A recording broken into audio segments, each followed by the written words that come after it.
తెలంగాణలో పలు జిల్లాల్లో పడ్డ వానల వల్ల తెలంగాణ రైతు గుండె చెరువైంది.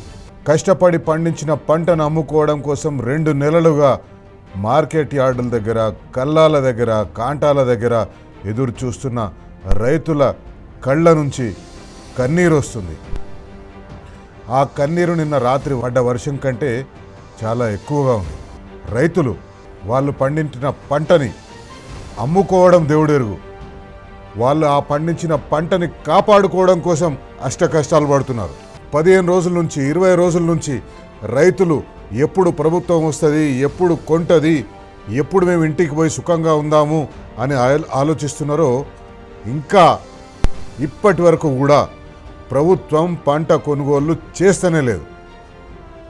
నిన్న రాత్రి వర్షం పడితే ఒక్కొక్క రైతు గోస ఎట్లుందో చూస్తే ప్రతి ఒక్కరి కంటల్లో కన్నీరు వస్తుంది.